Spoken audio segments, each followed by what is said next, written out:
Eu quero ler com você, e como eu falei, por favor, texto bíblico da primeira carta de Paulo a Timóteo, capítulo 4, por favor.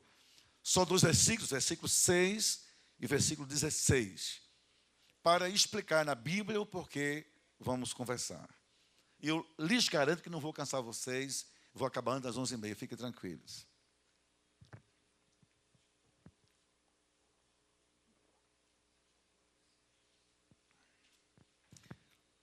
Assim, Paulo fala acerca do ministério, dos versículos que introduzem a inspiração da minha fala.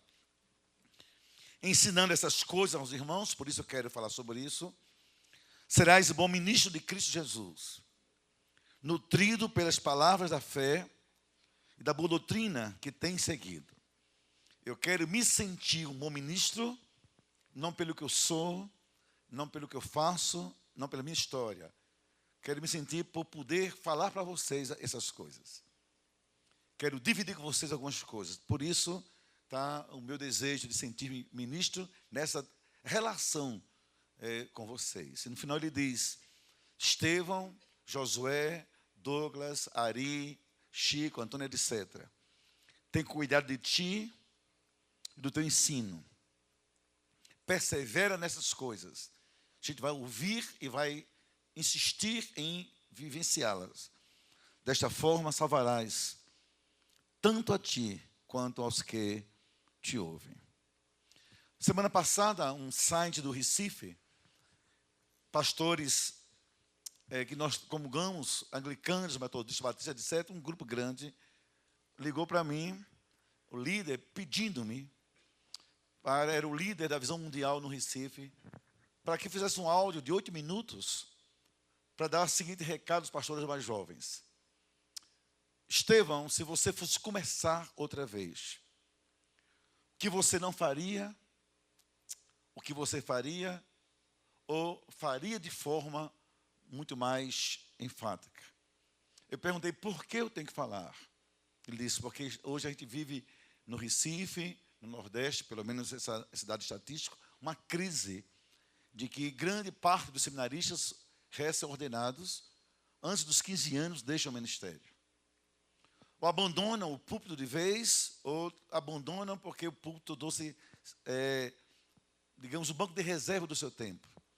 Outra atividade ocupou sua mente, suas prioridades, sua inspiração.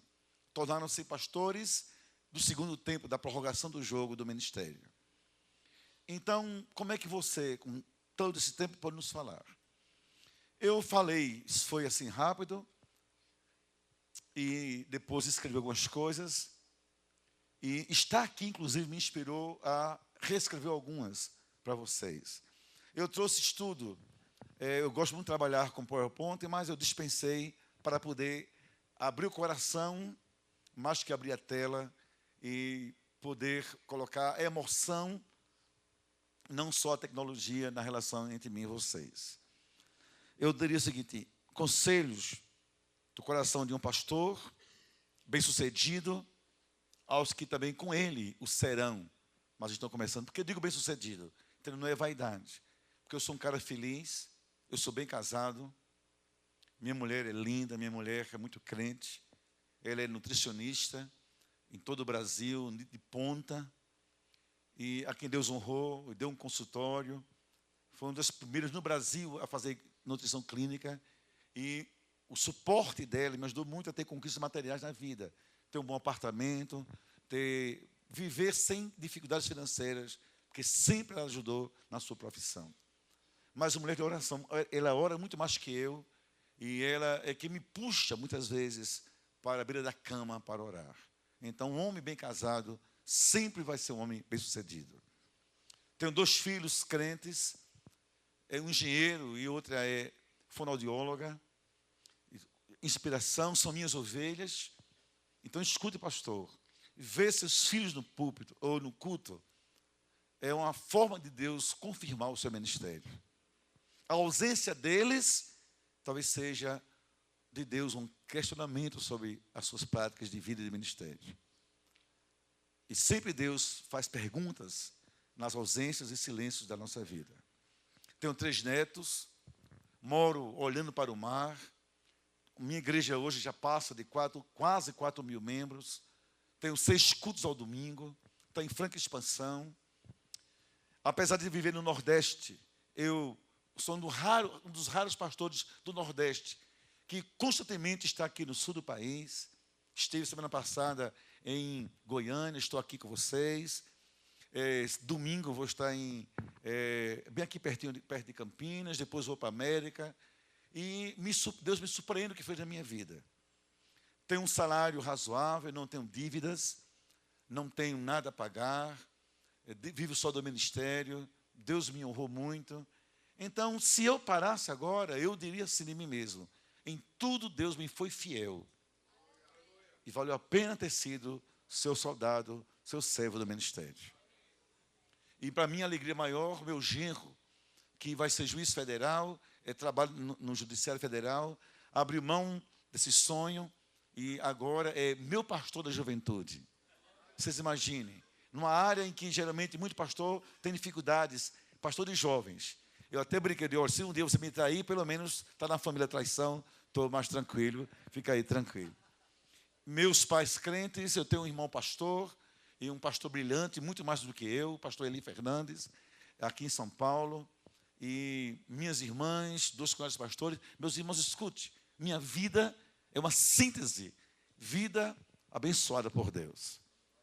Então aqui vou falar verdades e lamentos, mas escute, mas não vou vomitar culpas ou vomitar frustrações, por favor. Por isso eu quero falar para vocês. O que eu diria a pastores assim? Então eu vou colocar aqui alguns erros, não vou dizer o número, senão vocês vão já ficar cansados. Imagine dizer 15 erros, é coisa para meia-noite. Alguns erros que eu não cometeria se começasse hoje. Primeira coisa, nunca perca no seu ministério o senso da direção de Deus, o norte da sua vida. Todo pastor é fruto de uma chamada. Todo pastor é produto de uma vocação. Deus faz a chamada e Deus implanta em nós a vocação. Agora, cada ministério tem que ter sua própria cara. Seu caminho, seus focos, sua história. Aquilo que Deus quer para mim e para você são coisas do reino, mas diferentes. Mas não perca isso. Porque eu digo isso porque durante o tempo eu perdi. Naquela fase primeira de autoafirmação, eu olhava para Billy Graham, olhava para pastor Fanini no Rio de Janeiro, olhava para Luiz Paulau na Argentina, olhava para o mundo e perguntava assim: eu quero ser qual deles? Olhava, na época não tinha o que a gente tem hoje, tantos livros, editoras, tínhamos o mínimo. Escute-me, eu tinha 24 anos, era anos 80. A pergunta não era assim: Estevão, quem você vai ser? Era: Estevão, quem você vai querer imitar? Cada vez que alguém me inspirava, eu dizia: vai ser esse. Depois outro. E tornei-me um ser meio esquizofrênico, com vários erros pastorais. Se eu ia a um culto batista tradicional, eu achava aquilo lindo. Pense em uma beleza litúrgica. Se eu ia a uma igreja presbiteriana com o pastor de toga, achava aquilo maravilhoso. Pensa numa coisa linda, o pastor de toga. Se eu ia a um culto pentecostal, eu pense como eu queria falar língua estranha. Vivi conflitos. E muitos conflitos. Até que um dia Deus me parou e disse: pare e relembre para o que eu lhe chamei. Sua rota, sua história, seu DNA ministerial. E, querido, escute, as pressões de hoje são muito grandes. Muito grandes. Mas eu lhe peço, não perca isso. Deus tem para você um ministério. Deus tem um propósito, como aqui já foi dito pelo pastor Josué no início. Não perca esse senso. Não perca isso. Vá buscar: Senhor, me queres como? Pregações, ênfase, aquilo que vai centrar todo o meu fogo ministerial, minha artilharia pastoral. Em que sentido? É família, é criança, é jovem, é afago, é escatologia, é teologia, é o quê? Mas escute, Deus tem para você uma direção. Descubra e não perca sob nenhum pretexto. Nenhum pretexto. Porque vai estar aí, descobrir e ser fiel o segredo do seu sucesso ministerial. Fazer o que Deus quer que você faça. Ser quem Deus quer que você seja. Para cumprir o que Deus lhe mandou fazer. E no final você poder ouvir dos lábios do Senhor que o pai ouviu do filho na oração sacerdotal. Quando ele disse: Pai, cumpri, fiz aquilo que me mandaste fazer. O tempo que você perde imitando os outros, o tempo que você perde perdido, o tempo de desencontros é um tempo de desperdício também. A gente se inspira, mas eu jamais seria Josué Gonçalves, não tenho como. Eu jamais seria Lambrisota, não tenho como. Eu não seria jamais o Eduardo, não tenho como. Então Deus usa esses homens na minha vida e na sua vida para ajudar a gente a se encontrar com o próprio Deus e o querer de Deus. Isso tem uma vantagem. Primeira, você se livra da coisa maligna, da inveja pastoral. Não tem inveja de quem está brilhando. É Deus que dá esse brilho. Abençoe quem está acertando. É Deus honrando a pessoa que não sai da sua visão. Mas encontre o seu caminho. Que o Deus de Josué Gonçalves, do Alain Brizotte, do Eduardo, do Hernandes Dias Lopes, é também o mesmo seu Deus. O reino é o mesmo. E Ele quer abençoar a sua vida. E vai abençoar. Então eu diria assim, meus colegas, se esforcem. Não para ficar tirando pedras ao vento, mas para não perder o senso da direção de Deus. Segundo, nesse frenesi do mundo contemporâneo, as pressões sobre nós, por exemplo, cursos, faculdades, inglês, hebraico, grego, francês, mestrado, etc., muitas coisas, é verdade. Eu sempre gostei de estudar, sempre. Eu tenho uma paixão por livros. Eu tenho quase hoje 5.000 livros particulares. Formei em psicologia, em história, em sociologia, em filosofia, tornei-me mestre, doutor, estudei muito. Ainda estudo, amo estudar. Mas uma coisa eu percebi, quase que eu perdi o melhor tempo. Melhor que livros, melhor que lazer, melhor que muitas coisas. É o tempo da intimidade com Deus. Eu diria aos colegas pastores começando, prepare-se, invista em você, mas não perca o lugar do seu altar ministerial. É você e Deus. Porque a única força que nos mantém em pé vem do alto. E essa força é encontrada e reabastecida aos pés do Senhor. Pastor tem que ser homem piedoso. E isso que eu me encantei quando eu vi o Josué Gonçalves, do pastor Josué, sobre o seu filho. Estevão, meu filho jejua, meu filho ora, meu filho tem intimidade com Deus. Escute, queridos, amanhã eu trabalho mais isso, no imaginário das ovelhas. Quer dizer, imaginário não tem definição, mas é como se fosse uma construção do inconsciente religioso coletivo. O pastor é um homem da intimidade com Deus. O pastor é um homem da oração. Ninguém imagina que a gente não ora. Nem ovelha nossa imagina que a gente perde tempo com besteira. Eles pensam que nós somos da oração, do altar, da palavra e da intimidade com Deus. Tanto é que nos perguntam coisas. E dizem assim na sua ingenuidade religiosa, fala com o pastor, ele tem intimidade com o Altíssimo. E às vezes nem imaginam que nós não temos tanto assim. E a verdade é que alguma coisa nos sequestra esse tempo. Mas eu aprendi com o casamento, no meu tempo de clínica, escute bem, eu digo assim aos casais, olha isso para mim, nenhuma relação é forte, a não ser a partir da intimidade entre os cônjuges. A intimidade fortalece o relacionamento, porque ela revela a alma, revela segredos e constrói cimentos de durabilidade, de sustentação. São os segredos íntimos de quem se ama, que se mantém juntos por muito tempo. Isso chama-se também cumplicidade saudável. Há coisas que Deus só fala na intimidade. E há coisas que a gente só sabe também na intimidade. Quando eu senti essa falta, eu digo aos colegas, não percam. Em 1990 98, eu tive um convite para ser pastor da primeira igreja batista em São Paulo. Uma grande igreja batista, pastor muito querido, pastor Relando Pereira de Azevedo saindo, eu fui convidado, vocês imaginam. E eu pedi um tempo para orar. E eu me ajoelhava, pedia a Deus sinais. E Deus dava sinais, eu não entendia. E eu sofria por não entendê-los. Deus me falava e eu não entendia aquele tipo de fala do Altíssimo. E eu precisei que Deus usasse uma pessoa de fora, uma serva dele. Eu batistão, ela pentecostal. Eu perdido, ela centrada. Sabe? Eu viajante, ela no altar de Deus. Para dizer, para que servo meu? Ele falou por ela para mim. Como que diz assim, você saberia do que eu estou dizendo se parasse para ficar mais perto do meu coração.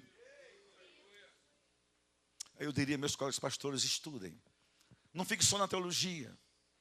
Estudem psicologia, porque é alma humana. Estudem história, que é o locus humano, o tempo e o espaço. Mas, por favor, pastor sem altar é pastor enfraquecido no ministério. Que ouve a Deus para dizer de verdade, assim diz o Senhor. Certa vez, irmãos, numa crise, e eu estou abrindo para vocês o coração, porque esse é o intuito. Eu escrevi para a minha igreja uma carta para deixar o ministério. Eu perdi um irmão e fiquei magoado com Deus, a forma como perdi. A minha frágil condição humana não suportou sepultar meu próprio irmão no meu templo. E porque Deus não o salvou, eu entrei em crise. E para ser honesto, disse, Deus, eu vou ser professor universitário, vou ter um consultório, mas não consigo mais ser pastor. Preparei uma carta para a igreja. Antes de entregar essa carta, viajei para um hotel em Maceió. E quando, numa sexta-feira, no sábado de manhã, fechando a conta, o domingo entregar a carta, havia uma carta para mim primeiro. Alguém mandou deixar lá. Escute, quando eu abri essa carta, fiz o check-out e disse assim, tem aqui para o senhor uma carta. A carta tem assinado na frente, leia urgente antes de viajar. Então eu me ausentei, fiquei na poltrona, na sala de espera, tem bem assim, meu pastor, não me faça acreditar que eu via um homem que não ouvia a Deus. Está lá escrito. Vocês imaginem. Deixa eu repetir. 5 pontos. Eu me lembro de 3, pelo menos. 1, meu pastor, não me faça acreditar que eu ouvi um homem que não ouvia a Deus. 2, não me faça crer que era fraco demais que eu julgava a minha referência de fortaleza. 3, não me deixe órfão, mesmo sabendo que eu sou seu pai. Meu pai escreveu aquela carta. Meu pai era minha ovelha. Deus derramou-me assim uma graça nas poltronas. Meu pai me escreveu. Meu pai soube do meu coração. Meu pai era minha ovelha. Não me deixe órfão, mesmo sabendo que eu sou seu pai. Colocou embaixo, seu pai, Oliveiros. E aí eu descobri, sem intimidade com Deus, eu sou um gestor de crises, mas um autogestor. Com Deus, eu sou um receptor de respostas que o Pai já preparou para a minha vida. Irmãos amados, um dos marcos do mundo pós-moderno é a superficialidade. É a vida pueril. E isso é para a gente muito perigoso. Não levante as mãos, que a ninguém eu exponho publicamente, a ninguém.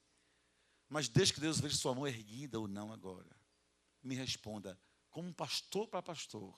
Eu faço com doçura, com humildade e com amor. Levante a mão da alma. Quem aqui pode dizer, Deus sabe que eu gasto tempo com Ele no dia a dia? Terceiro conselho que eu daria, escute isso, tem tudo a ver com esse momento. Eu investiria mais tempo na minha família. Deixei muitas noites minha mulher sozinha. Não vi meu primeiro filho nascer. Estava em conferências em Manaus, ele nascendo em João Pessoa. Não vi minha filha ter a sua menarca, a primeira menstruação, virar mocinha, linda. Ela estava em companhia da família da igreja e eu pregando no exterior. Até que um dia houve uma coisa horrível. O pastor Josué, aqui colegas, conhece minha esposa. Minha esposa é uma mulher de alma alegre, de alma feliz, de alma leve. De muito leve. E minha mulher apareceu cheia de nódulos nas mamas. Ficamos apavorados. Eu cheguei em casa, ela estava chorando. Aquilo me apavorou. E ao puxar um papel e dizer, leia isso aqui, vê se dá para não chorar. Nós ficamos loucos, no sentido assim, desesperados. Aí fomos a um médico, um cientista no Recife. Durante um tempo ele curou minha mulher uma consulta caríssima, particular. Me lembro que se fosse hoje, na época, R$500. Eu não tinha esse dinheiro, mas fazia tudo. Até que depois ele cura, Deus o usa, minha mulher fica boa completamente dos nódulos, que não eram malignos, graças a Deus. Passa uns 6 meses, 3, 4 meses, ele manda me chamar. Diz que é que eu marco uma consulta com ele. Eu fui. Na sala de espera eu fiquei constrangido, só mulheres, ele é um mastologista. E eu ali no meio, como se eu fosse um travesti ou candidato a silicone. Só tinha eu lá. Claro. Ele, mastologista, eu ia chegar a minha vez. O que é que eu ia fazer ali? Todas me olharam assim, estranhamente. Eu com 40 anos de idade, mais ou menos. Dona fulana entrava. Dona fulana. E ele, propósito, eu fui o último. Para que cada uma fosse olhando para mim e dizendo assim, o que é que ele tem? No final, disse a secretária, senhor Estevão, pode entrar. Eu entrei, muito assim, sem graça. Ele sentou, escute, pastores, por favor, nenhum homem verdadeiramente que ama seus colegas diria o que eu vou dizer. Porque às vezes poupar-se é melhor do que expor-se. Mas Jesus disse que se o grão não morrer, fica ele só. Se morrer, dá muitos frutos. Eu estou aqui matando o meu ego para gerar vida em vocês. Escute isso. Assim, pastor Estevão, senta aqui. Eu pesquisei que ele é um cientista, morava em Houston e no Brasil. Sua esposa, pesquisei. Não há história da família dela, das mulheres, da bisavó, da avó, da mãe, de tias, de câncer de mama. Nem problemas de somatização nessa área. Também percebi que sua mulher é leve, esses meses com ela, sua mulher faz bem a gente. Aí disse assim, como você trata a sua esposa? Para ela ficar assim. E eu reagi. Ele disse, por favor, não faça isso. Olha como Deus é soberano. Porque eu, se você não sabe, eu sou filho de pastor. E vi minha mãe sofrendo. Segundo, como o Senhor permite que a igreja a trate? Eu não pude reagir. Ele disse, pastor, pergunta dele, porventura o Senhor permite que a igreja coloque sobre ela um fardo que Jesus nunca colocaria? O Senhor permite que diáconos, presbíteros cobrem dela o que Deus nunca cobraria? Que se o Senhor permite, o Senhor está colaborando para que ela seja doente através da igreja. E o Senhor? Como vai a vida sexual de vocês? Você sabia que o afeto, o sexo, o carinho, o toque curam doenças, são também terapêuticos, são remédios da alma? O abraço, a fala, como o Senhor cuida dela? E depois de algum tempo, aí ele disse a frase mais difícil que até hoje eu ouvi na minha vida. Foi difícil de engolir e até hoje é engasgada em minha alma de marido, pastor. Disse assim, vocês vão embora. E a partir de hoje, o Senhor é ou a doença ou o remédio dela. Não me volte aqui, pastor, com ela doente outra vez. E eu diria assim a todos os colegas, escute, colegas, se eu for começar tudo outra vez, eu pregaria, viajaria, mas levaria sempre minha esposa que pudesse ir comigo. Eu daria o privilégio de conhecer meus amigos, por onde quer que eu pregue. e eu daria a ela mais atenção. Sabe por quê? Vou fazer aqui uma profecia muito triste, que vai demorar a acontecer na sua vida. Escute, vai demorar a acontecer. Mas quem sabe Cristo volta e nunca aconteça. Mas se Ele não voltar, um dia vai acontecer. Na velhice, na doença e no ocaso da curva ministerial. Quando você estiver velhinho, sozinho e enfermo, prepare-se. Nem diáconos, nem presbíteros e nem colegas ficarão perto de você. Talvez somente ela, sua esposa. Tirando sua fralda, curando suas feridas, dizendo assim, qualquer coisa, me chame. Às vezes a mulher que você excluiu tanto do seu caminho. Cuide agora de quem um dia vai cuidar de você. Cuide. Cuide de mim. E é com dor que eu digo isso. E hoje o que é que eu faço? Deus me abençoou viajando muito. José me conhece demais na minha casa. A não ser uma viagem como essa. Minha mulher vem amanhã para São Paulo para um curso. E segunda a gente vai para os Estados Unidos. Então ela não teve como vir antes, porque o consultório dela é particular, não tem como sair dos seus pacientes clínicos. Mas escute, eu faço assim sempre hoje. Um colega me chama, eu digo assim, se você puder, nem me dê oferta, mas me ajude a levar minha esposa. Vou ficar muito mais feliz. Ela por perto, me alegra mais do que apenas um cheque no bolso. Deixa eu continuar o resto nesse fundo musical. Minha filha, dá 10 minutos, viu? Nem se anime muito aí, não. Quarto. Estou entendendo. Maravilha, muito bem. Estou feliz.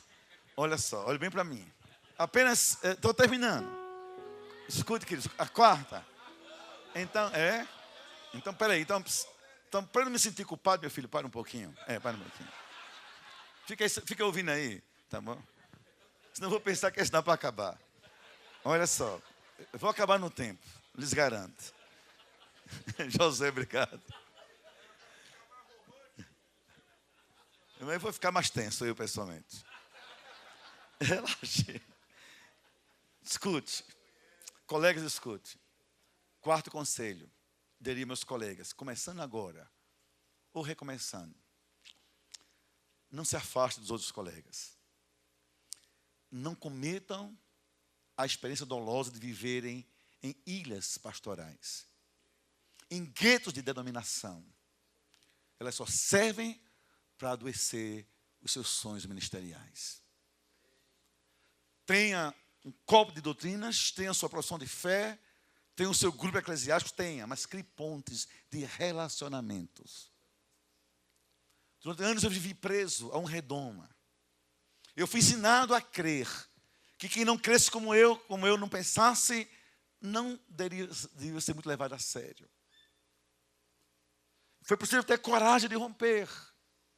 E tinha amigos bem diferentes, amigos diferentes de você. Cresça na diferença, lide com a diferença. A diferença enriquece a alma da gente, a mente da gente e o ministério da gente.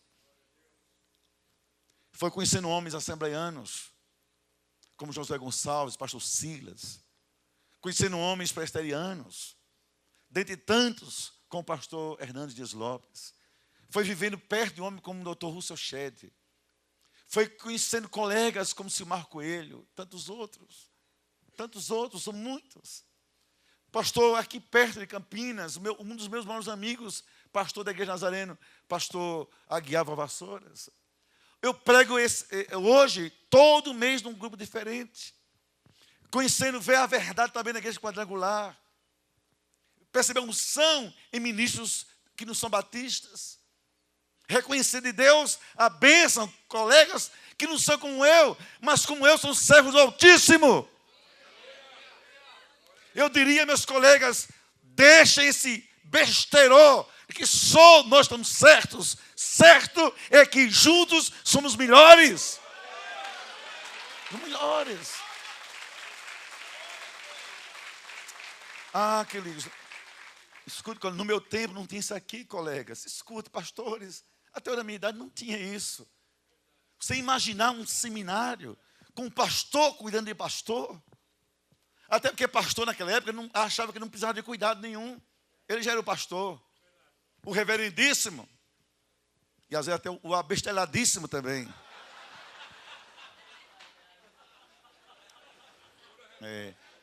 Sabe por quê? Que quando a vida se enche de superlativos, ela empobrece de verdades e valores essenciais.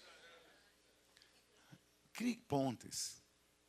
Seja assim, crie pontes. E quando eu fiz agora 60 anos de ministério em João Pessoa, 60 anos de idade, 30 de ministério, sabe o que foi pregar em João Pessoa? Pastor Silas Malafaia. Numa igreja batista, um pastor assembleiano. Porque eu construí pontes. São assim meus amigos. Eu estou aqui com alegria, pastor José Gonçalves, construí pontes. E eles também me fizeram transitar por seus mundos. Por seus mundos. Quem se isola apenas assume um atestado de pré-loucura ministerial, de ignorância, e torna um mundo muito pequeno, um pouco maior, se é maior, que sua própria mediocridade. Não vale a pena viver assim. Não dá para repetir. Eu estava ali sentado hoje da tarde ouvindo o Eduardo. Eu não conhecia. Eu disse, Senhor Deus, esse homem me faz sentir um nada. 36 anos de pastor. Nunca pensei na palavra oblação, a não ser para nada. Nunca pensei em juntar oblação, colheita, nada. Jamais foi essa loucura. Jamais. Estou perturbado agora. E eu disse, olha, hoje conheci um monstro. Ainda bem que é um monstro de Deus, mas eu conheci. Uma coisa linda isso. Maravilha. Caminhando. Quinto e penúltimo, olha só. Investe em amigos, mas não em bajuladores. Aprenda isso. Tenha medo de quem lhe abraça muito e lhe elogia demais. Tenha medo. Geralmente são discursos políticos e perigosamente políticos no mundo religioso. Eu vou dizer a vocês aqui 5 coisas ou 4 que só amigos fazem. E, por favor, ouça um pastor com experiência. Número 1, amigo de verdade confronta a gente. Se amigo confronta, vai dizer assim, rapaz, não faça isso. Cadê sua esposa? Seus filhos? Tenha cuidado. Amigos confrontam e não alisam a nossa cabeça. Segundo, amigos são remédios amargos, mas que vão evitar a gente um dia viver na UTI da vida. É uma coisa amarga para evitar uma internação em estado grave. Amigos, às vezes, ferem a gente para evitar que a gente tenha depois hemorragia ministerial. Por isso que eles ferem primeiro. É melhor o sangue de um amigo do que a hemorragia de uma igreja despedindo você com vergonha da sua vida. Ouça seus amigos. Amigos são âncoras que evitam naufrágios da nossa vida. Quem tem amigos não tem ideia da riqueza que tem. Eu sei que é uma pergunta comum, mas o comum também deve nos inquietar. Me responda. Quem são seus amigos? Eu diria aos pastores, tenham amigos. Mas eu diria uma coisa mais séria. Não tem amigos íntimos dentro da igreja. O pastor não pode ser íntimo no sentido dele mesmo num rebanho. Porque o rebanho o vê como referência e não respeita a sua vulnerabilidade. Tem que ser entre os colegas. Mas tenha amigos colegas. Agora mesmo, não vou dizer a cidade para evitar especulação, no Brasil, no meu Batista, agora, no pleno carnaval. Eu fui chamado para ouvir um drama e lidar com esse drama. Um dos grandes pastores pensava que tinha na igreja um amigo. Ele, com esse amigo, ovelha, abriu o coração, falava do seu casamento, da sua esposa, da sua sexualidade, das suas finanças. Aqui e acolá, um amigo deixa a gente à vontade, uma palavra assim, uma palavra mais deselegante, quase torpe, palavra do sentido. E um dia, essas pessoas entram em conflito. Sabe o que ele não sabia? há 12 anos, esse pseudo-amigo gravava tudo. Tudo. Gravava tudo. Que ele é mal intencionado. E quando houve um problema sério agora, esse cara, antes de mais nada, chamou a liderança, sente aqui, escutem isso. Esse é o nosso pastor. E o pastor perdeu o ministério. Escute, ovelhas são para ser cuidadas, edificadas, tratadas, e não para sofrerem com as nossas inseguranças e nossos defeitos, vulnerabilidades. Tem um amigo, um colega, que sabe que é pastor, tem coração de pastor, sabe que é lágrima de pastor. Abre o coração para ele, mas não fique só. E desconfie, por favor, quem somente lhe elogia, um dia vai lhe fazer muito mal. Penúltimo, seja uma pessoa aberta, nutrindo a alma com a ideia de reciclagem constante da vida.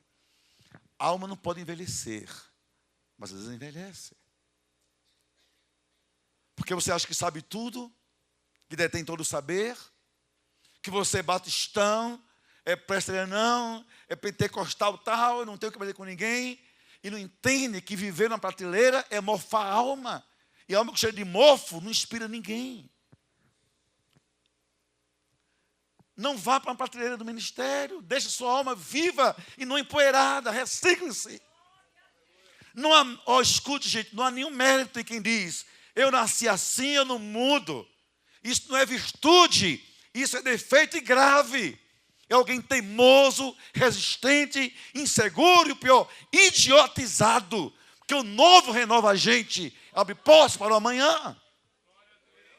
Por favor. Teve tempo na minha igreja que tinha assembleia. Eu sou batista, gente. Assembleia para poder saber se bate ou não palma. Tinha uma assembleia para poder entrar um violão na minha igreja. Hoje eu tenho 7 bandas. 3 são quase rock. Pastor, você mudou? Mudei. Como? Mudei, graças a Deus que eu mudei. Quando eu casei, minha mulher, a igreja adoeceu, e eu reconheci e permiti isso, de forma assim muito louca, mas permiti. Não podia usar calça comprida, não podia usar brinco, não podia tal. E de repente, para com essa besteira, vamos mudar a cabeça. A igreja chegou, eu vi minha mulher de cabelo azul. O que é isso? É minha mulher de cabelo azul. E eu tive peito, que assim fiz, peito, depois dessa conversa, para chegar para a igreja, sendo aqui, Neide, ela é minha esposa. Ela compra o que quer, veste como quer, claro, dentro do cristão, bota brinco, tira brinco, e a partir de hoje ninguém toca nisso. Preserva a minha esposa das neuroses da igreja, porque a igreja doente também adoece a família da gente. Mas o pior é quando a gente reforça essas neuroses. Não tem cabimento em pleno século XXI, você está discutindo questões banais, triviais, ridículas. Quando há muito para fazer no reino de Deus e pregar o evangelho. Não tem sentido. Renove. Qual é o problema que tem um grupo de dança, bater palmas, cantar, louvor? Qual é o problema? O problema não é o grupo, é a sua cabeça. Vim para um congresso, ouvi pastores, presbiterianos, batistas, assembleanos, autônomos. Qual é o problema? É crescer. Quando nosso mundo é pequeno, mal cabe a nossa própria ignorância. Que amplie suas fronteiras, também amplie seus mundos. Por favor, faça isso. E eu quero terminar. Eu tenho que terminar, por favor. Com uma coisa, deixa eu terminar, queridos. Escute. Seja, eu diria aos jovens pastores, ou iniciantes, seja uma pessoa simples. E liberte a sua alma das complexidades desnecessárias. Tem muito pastor cri-cri, complicado. Complicado. Está nele. Gostar, sabe, de ser complicado é uma doença. É uma neurose que, quando vira paranoia, faz mal a todo mundo. Escute isso. Ministério é uma coisa muito sublime, para você estar brigando com coisa fútil, desnecessária. Vou mostrar você 2 exemplos meus, um negativo e um positivo meu. no meu templo é uma catedral, bem americanizado, veio dos Estados Unidos, eu já peguei tudo pronto. Todo mundo quer casar na minha igreja. Aquela igreja com uma torre alta, tudo muito. O Josué conhece ela muito bem, alguns conhecem. Aí uma vez veio um casal para casar na minha igreja. E eu não cedi, porque ela não era batista. Porque eu tinha no estatuto que o templo era cedido naquelas condições. Ela disse assim, pastor Estevão, eu tenho um sonho de casar nesse templo, acho tão lindo. E eu disse não. Imagina vocês, como é que está o coração da mulher. Ouvir um não de um pastor para casar num tempo que nem é do pastor. Que coisa tola, mas ouviu não. O tempo passou. Aí houve um dia que eu fui a uma cerimônia, encontrei um senhor. Esse senhor não me era estranho, nem também muito familiar. Quando fui falar com ele, ele me deu as costas, publicamente. E virou-se contra mim. Eu disse à esposa dele, por que ele fez isso comigo? Ela disse, ele é o pai daquela moça que o senhor negou no casamento um dia. Ele disse, enquanto viver, não quero que esse pastor converse. Ele não tem o cheiro da graça de Deus. Queridos, eu com 50 anos de idade, passei por isso. Como eu sofri. Ouvi assim, que eu, um pastor, com quase 30 anos de pastorado, não tinha o cheiro da casa de Deus. Porque me tornei legalista de tal maneira que comecei a valorizar o que não tem nenhum valor. Quando você valoriza o que não tem valor, é porque sua alma já está pobre demais. Você está na miséria da vida, do ponto de vista da sua interioridade. Eu pedi a Deus graça para repensar tudo, mudar tudo. E mudei mesmo, tudo. O templo não é meu. Deus não é minha propriedade exclusiva. Comecei com a minha igreja, deixa eu abrir as fronteiras, gente, é uma honra para a gente. Não quero sofrer com isso. Que ele me humilhou, me senti péssimo. Gente, desculpe meu coração, péssimo. Como é que eu cheguei a esse ponto? Mas outra história já não esteve curado. Eu gosto muito de fazer funerais. Uma igreja grande, sempre, todo mês, alguém morre. Não é bom morrer, mas é bom fazer funeral, eu lhes confesso. Porque o funeral, para mim, é um encontro com as dores humanas, com as perdas, e aí eu chego lá. Então, eu sempre estou em João Pessoa em funerais. Saio de um funeral de uma pessoa evangélica, escuto um grito no corredor de João Pessoa. Pastor, aquilo me chamou a atenção, olhei para trás, 5 pessoas humildes. Pois não. Olha só, gente, a pergunta. O senhor podia encomendar o corpo do meu pai? Encomendar, eu trabalho no correio por entrada. Setor de despacho de encomendas. Mas ali em segundos eu entendi o que eles queriam. Eram católicos. Assim, nós somos católicos, não tem nenhum padre. Você podia encomendar o corpo?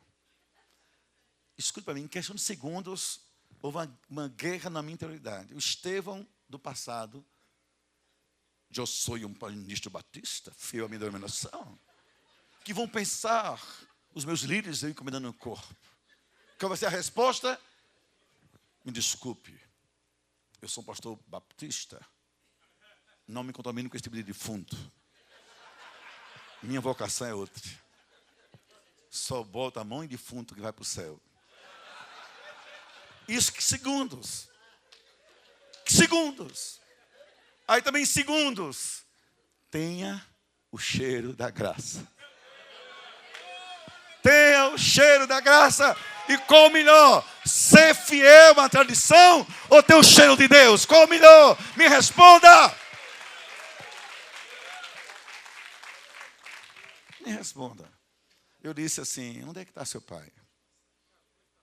Está naquela sala. Eu fui lá.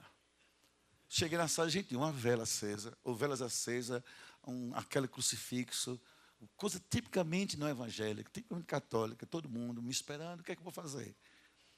Aí eu disse, já sei o que vou fazer. Todo mundo deu a mão, digo, vamos orar ao Pai Nosso. A católica adora orar ao Pai Nosso, mas no fogo só. crente já fica meio arredio ao Pai Nosso, mas católico adora o Pai Nosso. Ali eu desarmei todo mundo, trouxe uma palavra, escute. E do meu jeito comendei o corpo. Do meu jeito. Isso foi numa quinta-feira, escute, pela manhã. Domingo à tarde, quando chego no meu primeiro culto da tarde, primeiro banco aqui com os colegas, toda a família do cemitério. Família inteira. Escute, inteira. E eu pensei, será que estou achando que vai ter missa de sétimo dia também? Claro. Só faltava essa. Foi meu pensamento pastoral imediato. Será que estão pensando que vai ter missa de sétimo dia? Aí fui até lá. Olá, boa tarde. Era 5 da tarde. Oh, que devo a honra. Estavam ainda tristes. Olha só, pastor, a gente veio aqui agradecer a Deus. Porque meu pai era católico. A gente chamou um padre, o padre não veio. Outro não veio. Chamou um diácono católico, também não veio. O senhor é pastor e veio. A gente decidiu conhecer a sua igreja. Um mês depois, estavam todos batizados na igreja. Todos batizados na igreja. Vem.